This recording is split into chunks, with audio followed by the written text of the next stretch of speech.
வணக்கம். இந்த வீடியோல இமேஜ் டேக் பத்தி பார்க்கலாம். நம்மளோட வெப் பேஜ்ல நம்ம ஏதாச்சும் ஒரு இமேஜ் கொடுக்கணும்னா நம்மளோட HTML டாக்குமெண்ட்ல இந்த இமேஜ் டேக் யூஸ் பண்ணி நம்மளோட வெப் ப்ரௌசர்ல இமேஜஸ் கொடுத்துக்கலாம். இந்த இமேஜ் டேகை யூஸ் பண்ணது மூலமா நம்ம கொடுக்கக்கூடிய இமேஜோட சைஸை நம்மளால சேஞ்ச் பண்ணிக்க முடியும். இது ஒரு எம்டி டேக். இதுல வெறும் ஓப்பனிங் டேக் மட்டும்தான் இருக்கும். இந்த டேக்ல என்னென்ன ஆட்ரிபியூட்ஸ்லாம் இருக்குன்றத பார்க்கலாம். சோர்ஸ், இந்த ஆட்ரிபியூட் நம்மளோட இமேஜ் எந்த இடத்துல இருக்குன்றத டைப் பண்ண இந்த ஆட்ரிபியூட் நம்ம யூஸ் பண்ணுவோம். இதை நம்மளோட HTML டாக்குமெண்ட்ல srcன்னு டைப் பண்ணுவோம். அடுத்து alt. இந்த ஆட்ரிபியூட் எதுக்காக நம்ம யூஸ் பண்றோம்னா நம்ம கொடுக்கக்கூடிய இமேஜ் நம்மளோட வெப் ப்ரௌசர் பேஜ்ல விசிபிள் ஆகலன்னா அந்த இடத்துல வெறும் இமேஜ்ன்ற மாதிரி ஒரு சிம்பிள் தான் வரும். அதுக்கு பதில் இந்த altன்ற ஆட்ரிபியூட் யூஸ் பண்ணோம்னா அந்த இடத்துல என்ன இமேஜ் இருக்கோ அதோட நேமையோ இல்ல அந்த இடத்துல இமேஜ் இல்ல அப்படின்றத நம்ம ஒரு டெக்ஸ்ட் மாதிரி டைப் பண்ணி கொடுத்துக்கலாம். அப்படி இந்த இந்த ஆட்ரிபியூட்ல நம்ம கொடுக்கும்போது அது நம்மளோட வெப் ப்ரௌசர்ல நம்ம என்ன இங்க கொடுத்துருக்கோமோ அது அங்க வியூ ஆகும். அப்ப இந்த இடத்துல ஒரு இமேஜ் இல்ல, இந்த இடத்துல இந்த இமேஜ் தான் இருந்தது அப்படின்றத நம்மளால கெஸ் பண்ண முடியும். ஸோ அதுக்காக தான் இந்த altன்ற ஆட்ரிபியூட் யூஸ் ஆகுது. அடுத்து அலைன். இது நமக்கு லெஃப்ட்ல வேணுமா ரைட்ல வேணுமா அந்த மாதிரி எந்த டைரக்ஷன் வேணுமோ நம்மளால இந்த அலைன்ட் ஆட்ரிபியூட் யூஸ் பண்ணி சேஞ்ச் பண்ணிக்க முடியும். அடுத்து ஹைட் அண்ட் வித். ஆல்ரெடி நான் இமேஜோட சைஸை சேஞ்ச் பண்ணலாம்னு சொல்லியிருக்கேன். இந்த ஆட்ரிபியூட் யூஸ் பண்ணி அந்த இமேஜோட சைஸை நம்மளால சேஞ்ச் பண்ணிக்க முடியும். இதுதான் இமேஜ் டேக்ல இருக்க ஆட்ரிபியூட்ஸ். இந்த ஆட்ரிபியூட்லாம் நம்ம இமேஜ் டேக்ல யூஸ் பண்ணிக்கலாம். அடுத்து சவுண்ட்ஸ். நம்மளோட வெப் பேஜ்ல நம்ம ஏதாச்சும் ஒரு சவுண்ட் கொடுக்கணும்.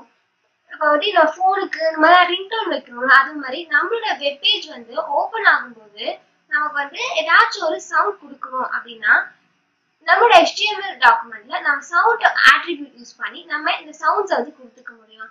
ஆனா கொடுக்குற அந்த சவுண்டோட file format .wave, .av, .with அப்படின்ற ஃபைல் ஃபார்மேட்ல தான் இருக்கணும். இப்போ நம்ம இந்த சவுண்டை கொடுக்க என்ன டேக் யூஸ் பண்ணலாம்ன்றத பார்க்கலாம். bg sound. இந்த டேக் யூஸ் பண்ணி தான் நம்மளோட வெப் பேஜ்ல நம்ம என்ன சவுண்ட் கொடுக்கணும்னு நினைக்கிறோமோ அந்த சவுண்டை இந்த டேக் யூஸ் பண்ணி நம்ம கொடுத்துக்கலாம். ஆனா HTML டாக்குமெண்ட்ல இத ஹெடர் டேக் உள்ளதான் இந்த bg soundன்ற டேகை நம்ம கொடுக்கணும். இந்த bg sound டேக்ன்றது ஒரு எம்டி டேக். எம்டி டேக்னா வெறும் ஓப்பனிங் டேக் மட்டும்தான் இருக்கும்.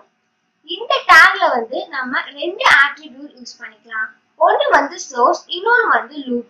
இந்த சோர்ஸ்ன்ற ஆட்ரிபியூட் நம்ம எதுக்காக கொடுக்கணும்னா நம்மளோட சவுண்ட் எந்த இடத்துல இருக்குன்ற அந்த சோர்ஸை இந்த சோர்ஸ்ன்ற ஆட்ரிபியூட்ல நம்ம கொடுக்கணும்.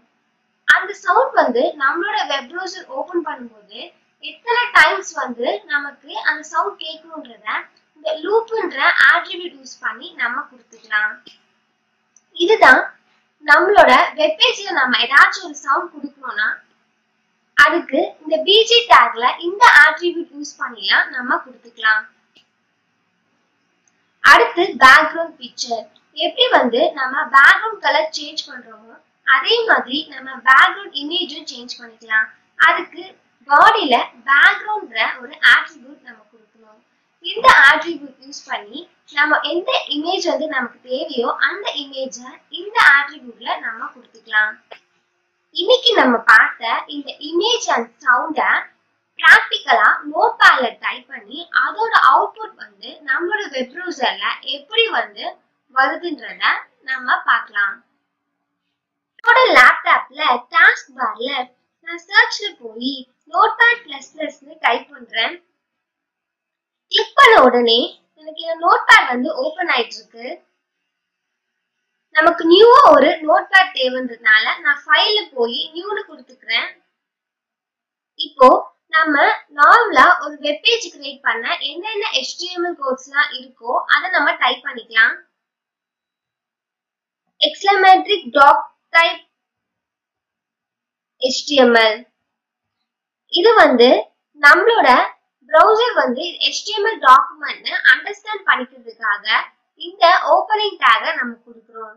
இதுக்கப்புறம் நார்மலா HTML opening take, HTML closing take நம்ம கொடுத்துக்கலாம். இதுக்குள்ள ஹெட்டிங் ஓப்பனிங் டேக் கொடுத்துக்கலாம், ஹெட்டிங் க்ளோசிங் டேக் கொடுத்துக்கலாம்.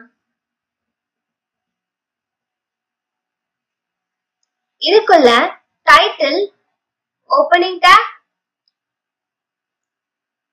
டைட்டில் க்ளோசிங் டேக் கொடுத்துக்கலாம். கொடுத்துட்டு இன்னைக்கு நம்ம இமேஜ் பத்தி பார்க்க போறோம். சோ டைட்டில்ல நான் இமேஜ்னு கொடுத்துக்கிறேன்.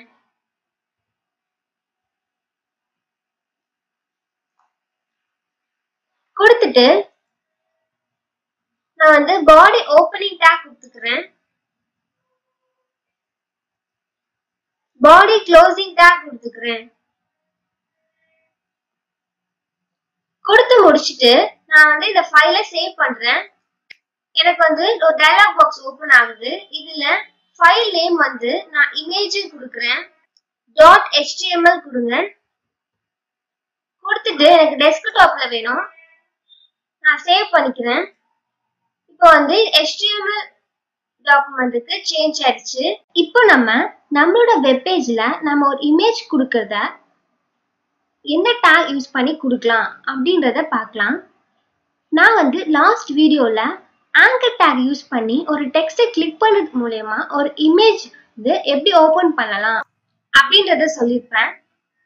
இந்த வீடியோல எப்படி வந்து ஸ்ட்ரெயிட்டா நம்ம வந்து நம்மளோட வெப் பேஜ்ல ஒரு இமேஜ் கொடுக்கலாம், அப்படி அந்த இமேஜ் கொடுக்கணும்னா நம்ம என்ன டேக் யூஸ் பண்ணலாம் அப்படின்றத இந்த வீடியோல பார்க்கலாம்.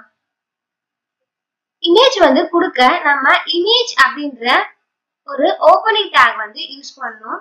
இதுல வந்து நம்மளோட இமேஜ் வந்து எந்த இடத்துல இருக்கோ அத நம்ம இந்த இடத்துல கொடுக்க நம்ம சோர்ஸ்ன்ற ஆட்ரிபியூட் வந்து யூஸ் பண்ணணும். அந்த சோர்ஸ்ன்ற ஆட்ரிபியூட் வந்து நம்மளோட இமேஜ் எந்த பாத்ல இருக்கோ அந்த பாத்தை டைப் பண்ண இந்த சோர்ஸ்ன்ற ஆட்ரிபியூட் வந்து நமக்கு யூஸ்ஃபுல்லா இருக்கு. நான் வந்து என்னோட இமேஜ டெஸ்க்டாப்ல வச்சிருக்கேன். இமேஜஸ் ஃபார் HTML டியூட்டோரியல்னு ஒரு ஃபோல்டர்ல இருக்கு. இதை வந்து நான் ஓபன் பண்றேன். எனக்கு வந்து இந்த mickey1.jpg அப்படின்ற இமேஜ் வந்து தேவை. ஸோ இதை ரைட் கிளிக் பண்ணி இதோட ப்ராப்பர்ட்டிஸ் போறேன். இந்த இமேஜோட ஃபுல் டீட்டெயில்ஸ் வந்து இதுல இருக்கும். இதோட லொகேஷன்ல வந்து இந்த இமேஜ் எந்த இடத்துல இருக்குன்றத வந்து இங்க மென்ஷன் ஆயிருக்கும். ஸோ நான் இதை காப்பி பண்ணிக்கிறேன். நம்மளோட நோட்பேட் ஓபன் பண்ணி இந்த சோர்ஸ் என்ற ஆட்ரிபியூட்ல அந்த இமேஜோட பாத்தை நான் இதுல பேஸ்ட் பண்ணிக்கிறேன். ஒரு பேக்வர்ட் ஸ்லாஷ் கொடுத்து திரும்ப அந்த இமேஜ்ன்ற ப்ராப்பர்ட்டிக்கு போய் நம்ம இமேஜ் வந்து எந்த இடத்துல இருக்குன்றத இந்த லொகேஷன்ல காட்டும். அந்த இமேஜோட நேம் வந்து இதுல காட்டாது. ஸோ அந்த இமேஜோட நேம் வந்து மேல வந்து நமக்கு விசிபிள் ஆகும். இதை வந்து நம்ம காப்பி பண்ணி நம்மளோட நோட்பேட் ஓபன் பண்ணி இந்த இடத்துல நம்ம பேஸ்ட் பண்ணிட்டோம்னா அந்த இமேஜ் எந்த இடத்துல இருக்குன்ற கம்ப்ளீட் அட்ரஸ் வந்து நமக்கு கிடைச்சிடும். இப்போ இத வந்து நம்ம சேவ் பண்ணிக்கலாம். சேவ் பண்ணிட்டு வந்து என்னோட வெப் ப்ரௌசர் ஃபைல்ல டெஸ்க்டாப்ல சேவ் பண்ணிருக்கேன். சோ நம்ம டெஸ்க்டாப் போலாம். image.html இருக்கு. இது வந்து நான் வந்து இன்டர்நெட் எக்ஸ்ப்ளோரர்ல ஓபன் பண்றேன்.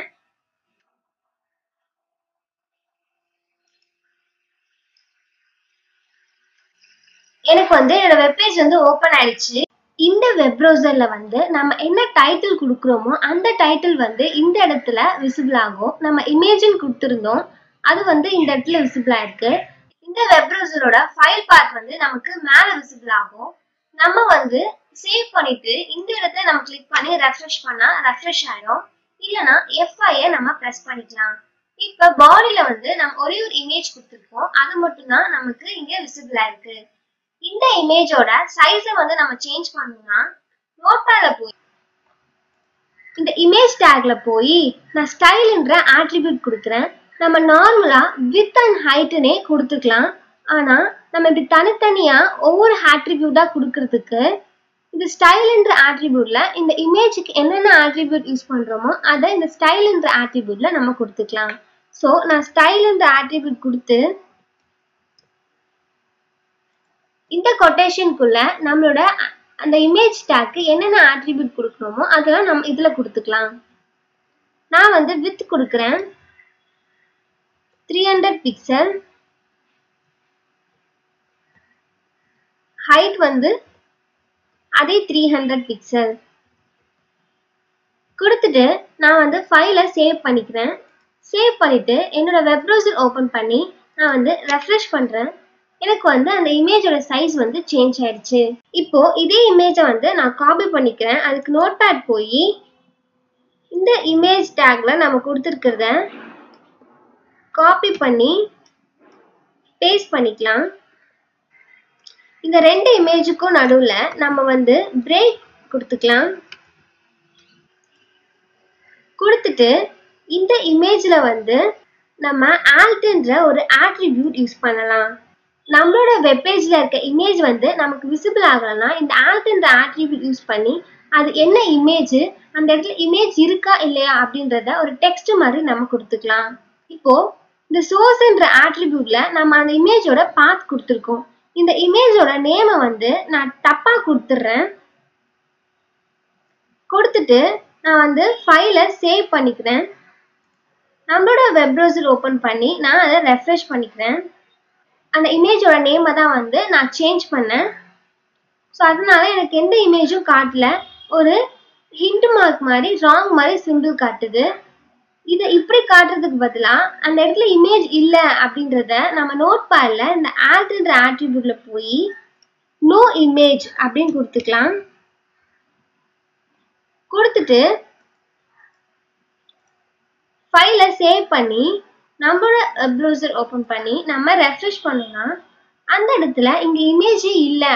அப்போ வந்து நம்மளோட சோர்ஸ் வந்து எந்த இடத்துல இருக்கோ அந்த இடத்துல நம்ம கொடுத்துருக்கக்கூடிய இமேஜ் இல்லை, அதனால வந்து இந்த இடத்துல நோ இமேஜ் வருது அப்படின்றத நம்ம அண்டர்ஸ்டாண்ட் பண்ணிக்கலாம். எந்த இமேஜ் வந்து நம்ம கொடுத்துருக்கோம் அப்படின்றத நம்ம தெரிஞ்சுக்க இந்த ஆல்ட்ல போய்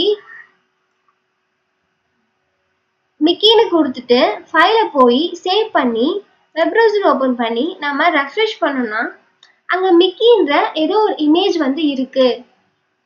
ஸோ அது நம்மளோட சோர்ஸ்ல இல்லைன்னா கூட நம்ம வந்து புதுசாக டவுன்லோட் பண்ணி இந்த மிக்கின்ற இமேஜை நம்ம இந்த இடத்துல திரும்பவும் கொண்டு வந்துக்கலாம். ஸோ அதுக்காக தான் இந்த ஆல்ட்ன்ற ஆட்ரிபியூட் யூஸ் ஆகுது. நம்மளோட பிக்சர் வந்து நமக்கு விசிபிள் ஆகலனாலும் அந்த இடத்துல என்ன இமேஜ் இருக்கு, அந்த இடத்துல இமேஜ் இருக்கா இல்லையா அப்படின்றத ஒரு டெக்ஸ்ட் மாதிரி கொடுக்கலாம் இந்த ஆல்ட்ன்ற ஆட்ரிபியூட் யூஸ் ஆகுது. இப்போ நம்ம அந்த இமேஜை வந்து கரெக்ட் பண்ணிக்கலாம்.